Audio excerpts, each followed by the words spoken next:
De voir tout ce monde nous accueillir, c'était extrêmement touchant, extrêmement émouvant. On sent que les Israéliens ont envie de nous voir arriver, que les gens nous attendent, qu'ils sont ravis qu'on soit là. Et honnêtement, avec le vol qu'on a pris depuis déjà l'aéroport de Paris et à l'intérieur du vol, on a eu le sentiment que tout a été mis en place pour nous faire venir. Et l'avion était prévu avant la prise de connaissance du cessez-le-feu. Nous avons le plaisir d'être en ligne ce matin avec Gad Shedboun. Gad, bonjour, Boker Tov. Boker Tov. Merci d'être avec nous ce matin. Alors d'emblée, on peut vous souhaiter Mazal Tov. Vous avez fait votre aliyah hier. Vous êtes arrivé hier en Israël, hier matin, par l'un des premiers vols qui a permis de ramener, on va dire, et des Israéliens, mais surtout des Olim Hadashim en Israël. Hier matin, à l'aéroport Ben Gurion, rouvert juste après la fin de la guerre, après le cessez-le-feu. Et vous avez décidé de faire votre aliyah avec une centaine d'Olim de France. Je voudrais tout d'abord, Gad, avoir votre impression lorsque vous êtes arrivé, vous avez foulé, on va dire, le tarmac de l'aéroport Ben Gurion. Qu'est-ce que vous avez vous-même ressenti? Une vague d'émotions incroyable, parce qu'on a vu les portes de l'avion s'ouvrir et avoir une foule de personnalités, de personnes, de caméramans, de journalistes nous attendre et de voir tout ce monde nous accueillir, c'était extrêmement touchant, extrêmement émouvant. Et au-delà du côté un petit peu, j'ai envie de dire, un petit peu scénarisé de par la situation, j'ai eu le sentiment d'un élan de véracité, de vérité qui est juste incroyable. On sent que que les Israéliens ont envie de nous voir arriver, que les gens nous attendent, qu'ils sont ravis qu'on soit là. Et honnêtement, avec le vol qu'on a pris depuis déjà l'aéroport de Paris et à l'intérieur du vol, on a eu le sentiment que voilà, tout a été mis en place pour nous faire venir. Et l'avion était prévu avant la prise de connaissance du cessez-le-feu. Donc ça rend les choses encore plus incroyables. C'est ça, parce que dans l'absolu, vous auriez été probablement l'un des seuls vols à atterrir à l'aéroport Ben Gurion. C'était ce qui était prévu à l'origine. Alors, une question concernant ce qui s'est passé au cours des 15 derniers jours, les préparations de votre aliyah, les préparatifs de votre aliyah, ce vol-là, vous n'avez pas hésité pendant toute cette période? Dans quel état d'esprit vous étiez? Alors, mon vol initial était prévu le 16 juin. Donc, je devais partir la semaine dernière et bien évidemment, avec la guerre, le vol a été annulé et on était dans l'attente. On était complètement dans l'attente de savoir ce qu'on allait faire. Et puis, j'ai eu cet appel qui me dit, préparez-vous, il y a peut-être un vol mardi, mercredi, et puis les choses s'accélèrent. Oui, un doute, un questionnement de savoir qu'est-ce qu'on doit faire. Et puis, je crois qu'on n'a pas hésité. À un moment donné, il fallait prendre une décision pour nous, nos enfants, et de se dire où est notre place. Et si on était arrivé le 16 juin et que la guerre commençait après, on serait en Israël, on serait dans notre appartement. Donc, faut y aller. On a discuté avec les enfants, on a essayé de les préparer au mieux de ce que vivent des millions d'enfants en Israël et d'adultes. Et puis, on a dit, on y va quoi qu'il arrive. Alors, bien sûr, un grand soulagement quand on a appris le cessez-le-feu. Et du coup, un bonheur immense d'être là et de souhaiter une paix durable pour tout le monde. Alors, comment vous avez vécu cette guerre alors que vous étiez, on va dire, une sorte en transition entre votre départ de la France, votre arrivée en Israël? Comment vous avez vécu ces 12 jours de guerre?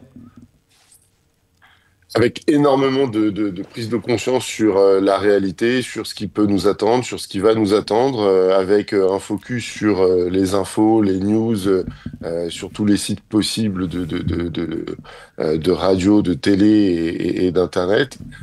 Un stress parce que forcément, on a tous de la famille en Israël quand on est en France. J'ai mes cousins, ma mère, ma sœur. Donc beaucoup de stress, mais avec une sorte d'impatience d'être là et de vivre ce qui se passe malgré tout. Alors là, je voudrais vous faire revenir un petit peu en arrière. La décision de faire votre aliyah, elle a été motivée par quoi? Parce que on a posé la question au directeur de l'agence juive, il nous a dit que la plupart des Olim qui arrivaient actuellement en Israël, de France, eh bien, ils étaient plus motivés par, on va dire, une volonté de renforcer, de consolider une identité juive que par la fuite face à l'antisémitisme, la recrudescence de l'antisémitisme en France. Pour vous, qu'est-ce qui vous a poussé à faire cette démarche aujourd'hui?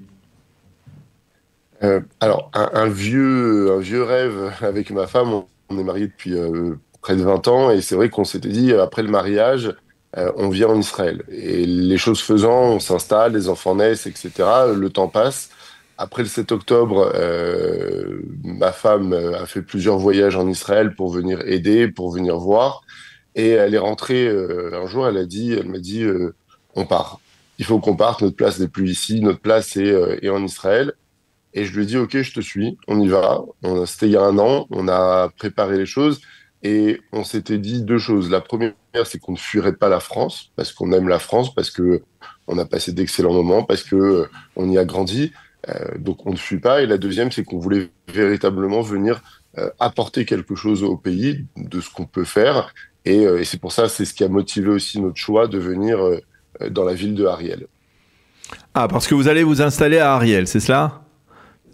On est arrivé hier après-midi à Ariel. Ah, alors c'est les premières heures à Ariel. Comment vous avez choisi Ariel? C'est pas tout à fait courant. C'est vrai qu'il y a beaucoup d'Olim qui arrivent dans le Shomron, mais pourquoi vous avez décidé Ariel? Alors, on a pris le pas avec le groupe Aliyat Group, ADG de Shalom Var. Et en novembre, quand on a visité les villes qui étaient proposées, c'était la ville qui nous correspondait le plus, justement, de venir dans le Shomron, de venir renforcer les populations, de venir chercher aussi une ville qui allait nous permettre une intégration maximale. Peut-être là où il y a le moins de Olim français, même si on est une quinzaine de familles, grâce à Dieu. Mais voilà, il y avait cette volonté de s'intégrer au maximum au pays. Et on s'est dit, dans les villes qu'on a visitées, que c'était la bonne opportunité.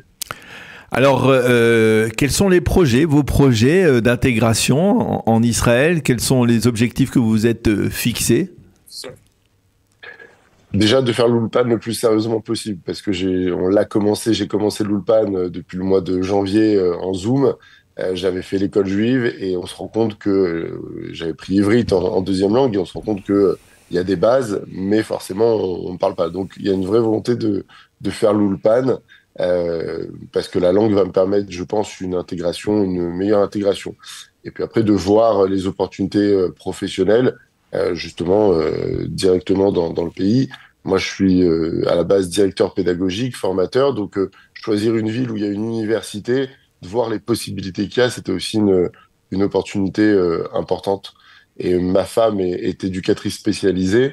Donc, elle va essayer de s'orienter dans ce domaine-là, mais pareil, on est conscient que la langue est importante. Dans votre environnement en France, il y a d'autres familles qui envisagent la Aliyah, ou en particulier des familles qui, à l'origine, n'auraient peut-être pas décidé de faire cette démarche? Je ne sais pas si à l'origine elles n'auraient pas décidé. Je ne pense pas qu'aujourd'hui, une famille juive en dehors d'Israël ne puisse pas penser quelques secondes, un instant, au projet d'Alia. Mais on se rend compte que autour de nous, quand on dit que voilà, on part, les gens eux-mêmes commencent à réfléchir. Et c'est vrai que c'est un sujet qui tourne beaucoup à la synagogue, quand les gens, nos amis, on leur dit voilà, on part, ils se disent nous aussi on a envie de partir, on se laisse encore un an, 2 ans, il faut les enfants finissent l'école. Enfin voilà, mais c'est des choses sur lesquelles ça discute beaucoup plus et peut-être parce qu'on est à l'intérieur, mais on a l'impression que cette année, particulièrement, il y a une grande vague d'Alia. Ces derniers jours, ces dernières semaines, on a beaucoup parlé de la résilience de la société israélienne, de sa cohésion face à l'adversité, en particulier donc avec les événements en Iran. Est-ce que vous la percevez, cette cohésion nationale, et qu'est-ce que vous ressentez? Vous vous sentez déjà à ce niveau-là intégré dans la société israélienne? On voit, que ça soit, je vais parler de la France, je vais parler de Paris, on voit qu'il y a forcément un amour, un attachement à Israël, une cohésion qui est importante. Moi, je vais peut-être pas parler de cohésion nationale parce que je l'ai pas encore vécu, mais quand je vois l'accueil qu'on nous a réservé hier, je vais parler pour ma famille, les gens de la ville d'Ariel qui sont venus nous amener à manger, les sourires, nous accueillir, nous donner leur numéro, nous dire s'il y a quoi que ce soit, on les appelle, et on sent encore une fois cette sincérité, cette générosité qui est juste incroyable. Hier soir, je regardais un petit peu l'horizon, je prenais l'air. Le voisin qui me parle, qui me dit, tu es le Olim, si tu as besoin de quoi que ce soit, voilà, appelle-moi, tu me siffles sur le balcon. Enfin, juste ça, mais c'est rempli de bonheur, de générosité, et on sent qu'il y a cet amour et cette cohésion, et j'espère ressentir prochainement cette notion de cohésion nationale et qu'elle reste le plus longtemps possible, parce que c'est aussi important d'avoir cette unité dans le peuple et dans la nation. Eh bien, merci beaucoup Gad Chedboun d'avoir été avec nous ce matin, d'avoir accepté de répondre à nos questions au lendemain de votre arrivée, de votre aliyah en Israël. On va faire une révélation qui n'est pas véritablement un scoop, puisque vous êtes le cousin de Yoni Chedboun, qui est l'ancien député et héros d'Israël, héros des combats, des guerres d'Israël, et ancien député, ancien vice-président de la Knesset. Et donc vous avez ici en Israël de la famille aussi proche qui certainement pourra donner un coup de main et vous épauler dans toutes vos démarches. Merci beaucoup en tout cas d'avoir été avec nous. On vous souhaite beaucoup de réussite, beaucoup de hatzlacha et bonne continuation, bonne chance dans votre aliyah et dans votre intégration. Merci beaucoup.